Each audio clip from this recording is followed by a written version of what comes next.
The big news out of today's hearing, more doses than expected coming across the board, including 20 million now expected from Johnson & Johnson by the end of March, of course, once that vaccine's approved. How big of an impact could all of this have, really, on not just the process, but our lives? Yeah, Shep, it's great news. And across the board, as you said, from the two manufacturers we currently have, Pfizer and Moderna, and then three manufacturers, which we hope, as you said, Johnson & Johnson, Novavax, and AstraZeneca, soon to follow. So it can dramatically change our lives. A small way it's going to change them is that, Shep, if you're vaccinated and you're getting together, you actually can with others who are also vaccinated and at their point of immunity.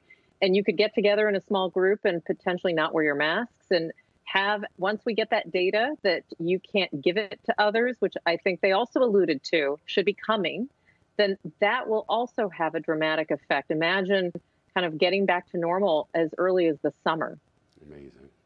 Amazing.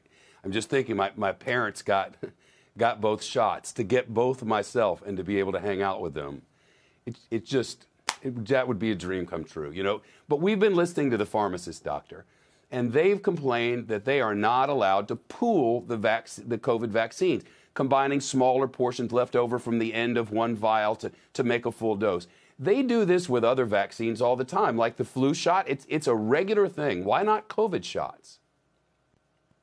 Yeah, Shep, it's a great point. There's actually some good kind of reporting and hospitals that are really trying to put this forward. I think if you take a step back, it has to do with the conditions that are required, especially by the FDA, for handling and making sure there's no cross-contamination. Having said that, as you point out, hospitals and other health systems are very used to doing this, and they follow standards that are set forward by the industry. So this is a potential way not just to get 6 doses out of a vial, for example, but to get 7 or 8 doses by combining a vial with other leftover. So this is incredible. I do think it's something that the FDA is taking very seriously, but I also think it's going to be important to put controls in place to make sure that these standards and safety precautions are very clearly delineated by the manufacturers.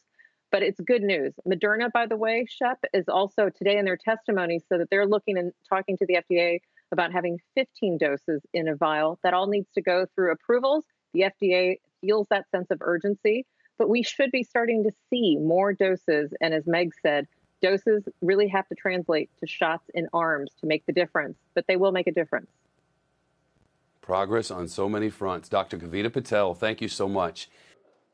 Shepard Smith here. Thanks for watching CNBC on YouTube.